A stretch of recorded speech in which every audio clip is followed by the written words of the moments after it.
بسم اللہ الرحمن الرحیم۔ باب ما جاء فی کم تقصر الصلاۃ۔ تو اس عبارت کے دو ترجمے ہو سکتے ہیں۔ ایک یہ ہے کہ کتنی مسافت تک سفر میں قصر کا حکم ہوگا، یعنی سفر کی کم سے کم مقدار وہ کون سی ہے جس میں قصر کی اجازت ملتی ہے، جس سے کم میں اجازت نہ ہو۔ تو مسافت سفر کی کم سے کم مقدار کتنی ہے، یہ بھی اس کا مطلب بن سکتا ہے۔ اور دوسرا یہ ہے کہ ایک آدمی اگر مسافر ہے اور وہ بیچ میں کسی جگہ رک جائے، اقامت اختیار کرے، تو کتنے دن تک ٹھہرنے کی صورت میں وہ مسافر ہی شمار ہوگا اور کتنے دن کے بعد وہ مقیم شمار ہوگا، یعنی کتنے دن تک قصر نماز پڑھے گا اور کتنے دن سے آگے جو ہے وہ پوری نماز پڑھے گا۔ یہ دوسرا مطلب بھی اس کا ہو سکتا ہے۔ تو یہاں اس کا یہ دوسرا مطلب ہے۔ تو یہاں امام ترمذی یہ بات نہیں کر رہے کہ مسافت سفر کم سے کم کتنی ہے، بلکہ یہ بات کر رہے ہیں کہ مسافر اگر کہیں قیام کر لے بیچ میں تو کتنے دن تک قیام میں قصر ہوگا اور کتنے دن کے بعد پوری نماز پڑھی جائے گی۔ آپ سمجھیں موضوع یا نہیں سمجھیں؟ اب اس حوالے سے تین رائے ہیں۔ احناف کی مفتابہی رائے اور جو قول ہے، مذہب ہے احناف کی، وہ یہ ہے کہ 15 دن راتیں اگر کسی نے اقامت یعنی رہنے کی نیت سے کسی جگہ گزارنا شروع کر لیے، کسی جگہ یہ سفر کے بیچ میں پہنچا اور بیچ میں اس نے نیت کر لی کہ اس گاؤں میں نے مسلسل 15 دن راتیں گزارنی ہیں یا اس سے زیادہ گزارنا ہے، تو پھر تو یہ پوری نماز پڑھے گا، کیونکہ یہ مسافر سے نکل کر مقیم بن جائے گا۔ لیکن جس شخص کا کوئی ارادہ ہی نہ بنے کہ کتنے دن میں نے ٹھہرنا ہے، مثلا کسی خاص صورتحال کی وجہ سے وہ ٹھہرا ہوا ہے کہ آج ویزا لگ جائے، کل لگ جائے، اور اسی میں کافی دن بھی گزر جائے، تو ایسی صورت میں جتنے بھی دن گزرے وہ مسافر ہی شمار ہوگا۔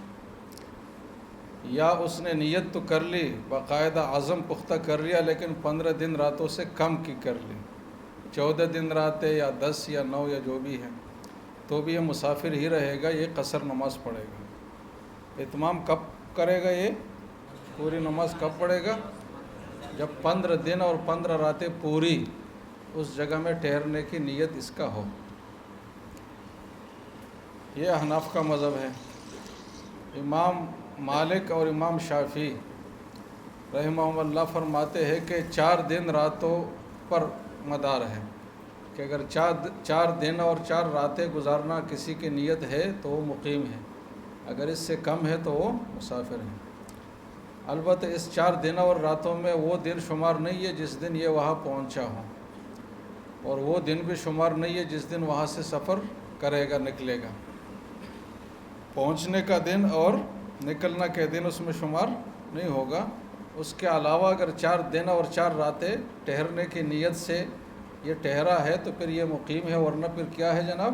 مسافر ہے۔ یہ کس کا مذہب ہے جناب؟ امام مالک اور امام شافعی۔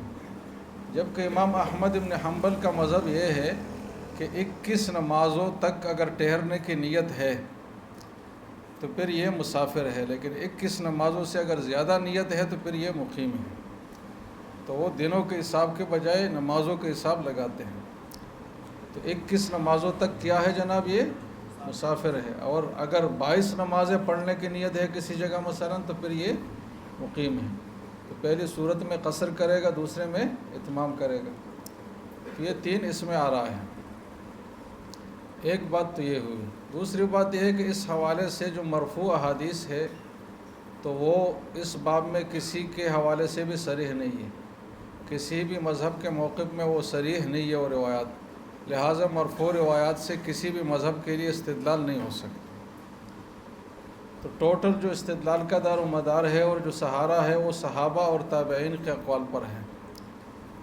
تابعین اور صحابہ سے پھر مختلف اقوال منقول ہیں۔ اب اس میں پھر نقطہ نظر کا اختلاف ہوا۔ احناف کہتے ہیں کہ جب مختلف اقوال منقول ہے تو سفر میں جو قصر کا حکم ہے یہ اللہ کی طرف سے ایک صدقہ ہے، ایک تبرع ہے، اور صدقہ اور تبرع اللہ کی طرف سے جتنا زیادہ ملے تو اس کو ہم زیادہ ہی سمجھیں گے، اور زیادہ سے زیادہ کو ہم تبرع قرار دیں گے۔ لہٰذا زیادہ سے زیادہ جو مقدار ملی ہے وہ 15 دن کی ہے، لہٰذا 15 دن کو ہم لیں گے، کیونکہ اللہ کے جود و سخا کے مناسب یہی ہے کہ ہم زیادہ سے زیادہ مقدار لے لیں ان سے۔ اور باقی ائمہ فرماتے ہیں کہ سفر میں جو قصر کا حکم ہے یہ بطور رخصت ہے، بطور مجبوری کے ہیں، اور جب یہ بطور مجبوری ہے تو کم سے کم مقدار لینی چاہیے۔ اس لیے ان حضرات نے 4 دن راتوں کی مقدار لی، دوسرے نے 21 نمازوں کی مقدار لی۔ تو یہ ہے ٹوٹل اس کا خلاصہ۔ اب پڑھے ذرا احادیث۔ حدثنا احمد بن منی قال حدثنا هشام حدثنا يحيى بن ابي اسحاق الحضرمي قال حدثنا انس بن مالك قال خرجنا مع النبي صلی اللہ علیہ وسلم من المدینہ الى مکہ فصلى رکعتين، کہ مدینہ سے ہم مکہ گئے، سفر میں تھے اور 2 رکعتیں حضور نے پڑھی۔ قال قلت لانس، میں نے حضرت انس سے پوچھا کہ کم اقام رسول اللہ صلی اللہ علیہ وسلم بمکہ تھا، کہ کتنے دن قیام رہا؟ تو انہوں نے کہا کہ 10 دن رہا۔ اب اس میں یہ بات تو آ گئی کہ 10 دن تک مکہ میں مقیم تھے اور پھر بھی قصر پڑھتے تھے، لیکن اس میں ایک بات تو یہ ہے کہ یہ 10 دن جو ہے یہ ایک ہی جگہ اقامت نہیں تھی، بلکہ مختلف جگہوں میں تھی، کیونکہ اس میں 4 دن جو ہے وہ مکہ میں تھے، پھر 1 دن عرفات میں، پھر منی میں، پھر واپسی پر کچھ مکہ میں، اور یہ الگ الگ مقامات ہیں، تو ایک جگہ پر یہ 10 دن تھے بھی نہیں۔ دوسری بات ہے کہ اس میں یہ بات تو نہیں ہے کہ اگر 10 دن سے زیادہ قیام ان کا ہوتا حضور کا تو پھر پوری نماز پڑھتے، پھر بھی یہ امکان ہے کہ قصر ہی پڑھتے۔ لہٰذا اس حدیث سے کوئی لمٹ اور کوئی تحدید ہم نہیں لے سکتے کہ اتنے تک تو آپ قصر پڑھیں گے، اتنے سے آگے اتمام کریں گے، ایسی کوئی بات اس حدیث سے نہیں لی جا سکتی۔ اس میں صرف اتنی بات ہے کہ حضور مکہ میں 10 دن مقیم تھے اور قصر ہی پڑھ رہے تھے۔ تو اس سے زیادہ سے زیادہ جو بات لی جا سکتی ہے وہ یہ ہے کہ جو ائمہ ثلاثہ کا مذہب ہے کہ 4 دن راتیں یا 21 نمازیں، وہ بہرحال حد نہیں ہے، کیونکہ حضور کا اقامت 4 دن سے بھی زیادہ تھا اور 21 نمازوں سے بھی زیادہ تھا، پھر بھی قصر پڑی ہے۔ تو یہ اگر کسی درجے میں دلیل بن سکتی ہے حدیث تو کس کی دلیل بن سکتی ہے؟ احناف کی۔ وفی الباب عن ابن عباس وجابر قال وعیس حدیث انس حدیث حسن صحیح وقد روی عن ابن عباس، یہ دوسری روایت ہے مرفوع، تو یہ بھی اس مسئلے میں کوئی نص صریح نہیں ہے۔ حضرت ابن عباس سے کیا روایت منقول ہے؟ عن النبی صلی اللہ علیہ وسلم انہ اقام فی بعض اسفارہ، کہ بعض اسفار میں، اور یہ سفر جو ہے یہ فتح مکہ کا سفر تھا، کہ جب حضور فتح مکہ فرما کر وہاں مکہ میں ٹھہرے تو 19 دن تک ٹھہرے رہے، اور 19 دن قیام کے باوجود قصر نماز پڑھتے تھے۔ تو اسی سے حضرت ابن عباس نے یہ اختیار کیا کہ 19 دن تک تو مسافر رہے گا، لیکن اگر 20 دن یا اس سے زیادہ کی نیت ہو تو پھر کیا ہوگا جناب؟ مقیم ہوگا۔ تو یہ ان کی دلیل ہے۔ تو ہم کہتے ہیں کہ ایک تو یہ 19 دن کا جو ٹھہرنا تھا یہ عزم کے ساتھ ٹھہرنا نہیں تھا، مطلب یہ نہیں تھا کہ حضور نے نیت کی کہ ہم نے ٹھہرنا ہے اور پھر اس کے تحت ٹھہرے، بلکہ یہ حالات کے تقاضے کے تحت تھا۔ حضور کا عام معمول یہ تھا کہ جو جگہ فتح ہو جاتی تو وہاں 3 دن قیام فرما کر حالات کو کنٹرول میں صحیح لا کر استحکام لے کر پھر وہاں سے تشریف لے جاتے ہیں۔ لیکن مکہ کے فتح کے فوراً بعد یہ افواہیں شروع ہوئی کہ حوازن کے جو قبائل ہیں وہ حملہ آور ہونا چاہتے ہیں، اور یہ بڑے مضبوط قبائل تھے، تو حضور ان کے حملے کے اور ان کے اقدام کے انتظار میں تھے کہ آج اقدام کرے کل کرے، تو اگر وہ اقدام کرے تو ہم دفاع کریں۔ تو وہ صورتحال اور خبریں کبھی چند دن کی آتی تھی، کبھی چند دن کی آتی تھی، اس طرح ہوتے ہوتے 19 دن ہو گئے۔ تو یہ 19 دن کا جو ٹھہرنا تھا یہ حالات کے تابع تھا، یہ مستقل طور پر نیت کر کے نہیں تھا۔ اور یہ بات ابھی آپ نے سنی کہ اگر حالات کے تابع کوئی ٹھہرا ہوا ہے کسی جگہ میں تو جتنی بھی زیادہ مدت ٹھہرے وہ مسافر ہی شمار ہوگا، مقیم نہیں ہوگا۔ تو احناف نے اس حدیث کی یہ توجہ کی ہے جو بالکل معقول توجہ ہے۔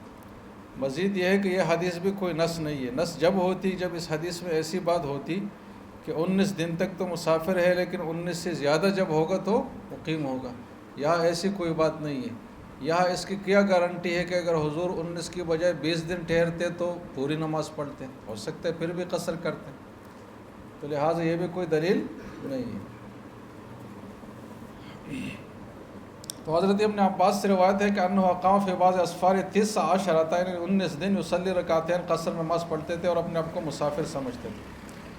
تو حضرت ابن عباس نے کہا کہ اسی کو ہم معیار بنائیں گے، فنحن اذا قمنا ما بیننا و بین 19 یوما تو صلینا رکعتین، کہ جب ہم 19 دن تک ٹھہریں گے تو مسافر شمار کریں گے اپنے آپ کو اور 2 رکعتیں پڑھیں گے۔ وَإِن زِدْنَا عَلَى ذَلِكَ، لیکن اگر 20 یا زیادہ دن ہم ٹھہریں گے تو کیا کریں گے ہم؟ اتممنا الصلاۃ۔ اور آگے آئے گا کہ اسحاق ابن راہویہ نے بھی اسی قول کو لیا جو حضرت ابن عباس کی رائے ہے۔ وروی عن علی، حضرت علی سے فرمان ہے کہ انہ قال من اقام 10 ایام اتم الصلاۃ، جو آدمی 10 دن ٹھہرے تو وہ مقیم شمار ہوگا، تو 10 دن سے کم مسافر ہوگا۔ جبکہ حضرت ابن عمر سے روایت ہے کہ انہ قال من اقام 15 یوما، یہ احناف کا مذہب، کہ جس نے 15 دن رات ٹھہرنے کی نیت کی تو اتم الصلاۃ وہ مقیم ہے، لیکن 15 دن سے اگر کم ہے تو کیا ہے جناب؟ مسافر ہے۔ تو احناف نے اس زیادہ سے زیادہ مقدار کو لیا ہے، جو مطلب بے غبار طریقے سے جو مقدار بیان ہوئے ہیں تو اس میں زیادہ سے زیادہ مقدار کو لیا ہے۔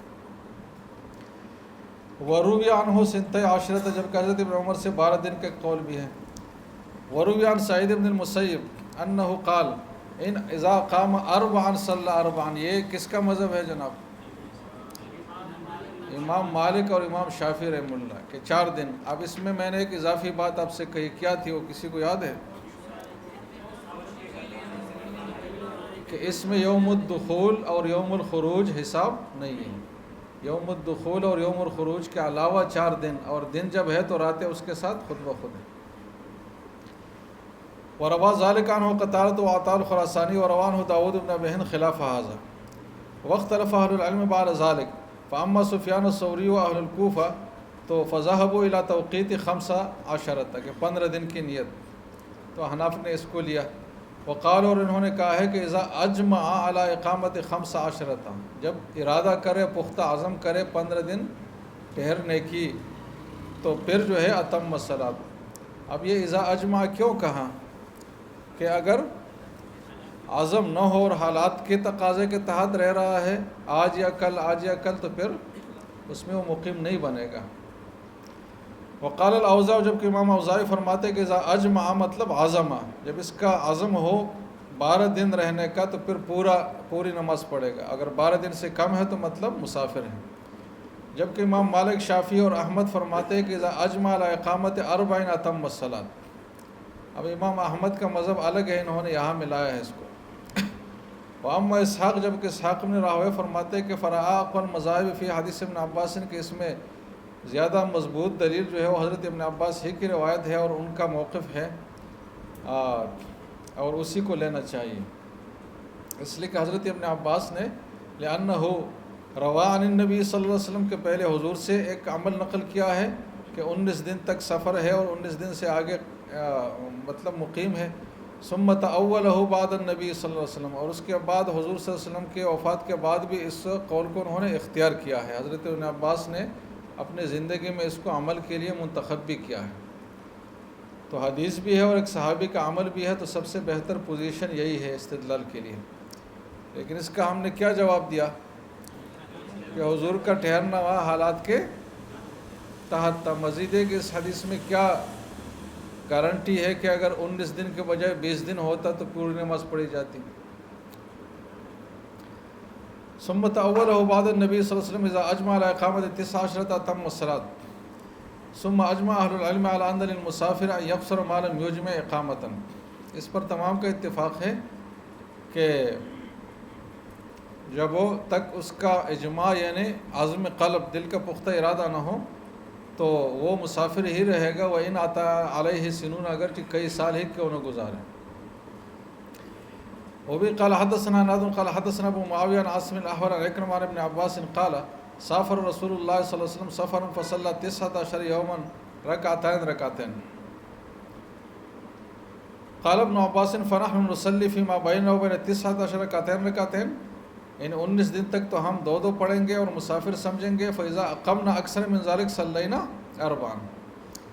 تو اس لیے اسحاق بن راہویہ کے قول میں جو اوپر آیا نا کہ اذا اجمع علی اقامت 19 اتم الصلاۃ، تو اس کا مطلب یہ ہے کہ 19 دن سے زیادہ ٹھہرنے کی نیت، کیونکہ 19 دن تک وہ مسافر ہونے کے قائل ہے حضرت ابن عباس، 19 دن سے زیادہ پھر مقیم ہونے کے قائل ہیں۔ قال ابو عیسیٰ ھذا حدیث حسن غریب۔ بات ہو گئی مکمل۔ اس باب کا موضوع کیا تھا جناب؟ کہ سفر کے بیچ میں اگر مسافر کسی جگہ ٹھہرے تو کتنے دن تک مسافر شمار ہوگا، کتنے دن سے آگے مقیم شمار ہوگا۔ باب ما جاء فی التطوع فی السفر، سفر میں نوافل اور سنن مؤکدہ پڑھنے کا بیان۔ تو قدیم جو فقہائے احناف ہیں ان سے کوئی قول منقول نہیں ہے اس حوالے سے، اور متاخرین نے فرمایا ہے کہ اگر ایک آدمی حالت قرار میں ہے تو وہ سنت پڑھے گا، اگر حالت فرار میں ہے تو پھر نہیں پڑھے گا۔ حالت قرار یہ ہے کہ آدمی ایک جگہ باقاعدہ قیام کر لیں، جیسے کہ آپ سندھ جا رہے اور پنجاب جا رہے ہیں تو حیدرآباد میں 2 دن ٹھہرے تو یہ حالت قرار ہے۔ اور حالت فرار یہ ہے کہ سفر آپ کا جاری ہے، بس رکی ہے تھوڑی دیر کے لیے، آپ لوگ اترے ہیں نماز پڑھ رہے ہیں، تو یہ سفر جاری ہونے کی حالت یہ حالت فرار ہے۔ تو ایک میں پڑھنا ہے دوسرے میں نہیں ہے۔ اور باقی ائمہ کے ہاں یہ ہے کہ پڑھی جائے گی سنت قصر، صرف فرض نماز سے متعلق ہے۔ حدثنا قتيبة قال حدثنا الليث بن سعد عن صفوان بن سليم بن بشر الغفاري عن البراء بن عازب قال صحبت رسول اللہ صلی اللہ علیہ وسلم 18 سفرا، کہ میں نے 18 سفر کیے ہیں۔ فما رأيته ترك ركعتين اذا زاغت الشمس قبل الظهر، تو ظہر سے پہلے ہمیشہ 2 رکعتیں ہی پڑھی۔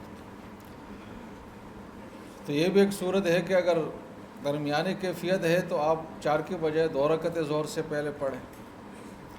وفي الباب عن ابن عمر رضی اللہ عنہ قال ابو عیسیٰ حدیث البراء حدیث غریب قال وسألت محمد عنه فلم يعرف الا من حديث الليث بن سعد ولم يعرف اسم ابي بصرة الغفاري ورآه حسنا، وروي عن ابن عمر ان النبي صلی اللہ علیہ وسلم كان لا يتطوع في السفر قبل الصلاة ولا بعدها، کہ حضور سنتیں نہیں پڑھتے تھے، نہ پہلی والی نہ بعد والی۔ وروی عنہ عن النبی صلی اللہ علیہ وسلم انه كان يتطوع في السفر، جو کہ دوسرے انہی سے روایات ہے کہ پڑھتے تھے، تو مطلب کبھی پڑھتے تھے کبھی نہیں پڑھتے تھے۔ ثم اختلف اہل العلم بعد النبی صلی اللہ علیہ وسلم فرأى بعض اصحاب النبی صلی اللہ علیہ وسلم ان يتطوع الرجل في السفر، اور یہ ائمہ ثلاثہ کا مذہب ہے، وہی یقول احمد و اسحاق۔ ولم ير طائفة من اہل العلم ان يصلي قبلها ولا بعدها، اور بعض نہ پڑھنے کے قائل ہیں۔ ومعنى من لم يتطوع في السفر قبول الرخصہ، جو نہ پڑھنے کے قائل ہیں ان کا مطلب یہ ہے کہ رخصت جو اللہ نے دی ہے، تو جب فرض کے حد تک رخصت ہے تو سنتوں کے حد تک تو بطریق اولا ہے۔ ومن تطوع فله في ذلك فضل كثير، پھر بھی اگر کوئی پڑھے گا تو اس کو ثواب تو ملے گا، اس لیے کہ الصلاۃ خیر موضوع، نماز ہے ہی اچھا کام، اس سے دنیا میں کوئی اچھی عبادت نہیں ہے، تو ثواب تو ملے گا۔ وهو قول اکثر اہل العلم يختارون التطوع في السفر، تو گویا کہ انہوں نے مستحب کے درجے میں ان سنتوں کو قرار دیا ہے کہ پڑھے گا تو زیادہ ثواب ملے گا، نہیں پڑھے گا تو کوئی حرج نہیں ہے۔ وبه قال حدثنا علي بن حجر قال حدثنا حفص بن غياث عن حجاج عطية عن ابن عمر قال صليت مع النبي صلى الله عليه وسلم الظهر في السفر ركعتين وبعدها ركعتين، تو مطلب صرف بعد والے سنتیں پڑھی، پہلی والی نہیں پڑھی۔ قال ابو عيسى هذا حديث حسن وقد رواه ابن ابي ليلى عن عطية ونافع عن ابن عمر۔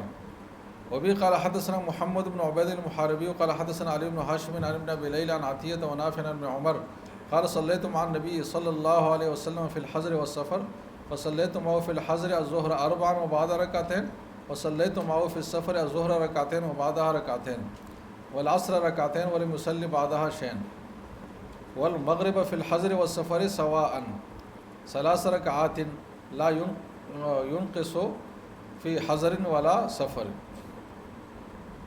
وهي وتر النهار وبعدها ركعتين۔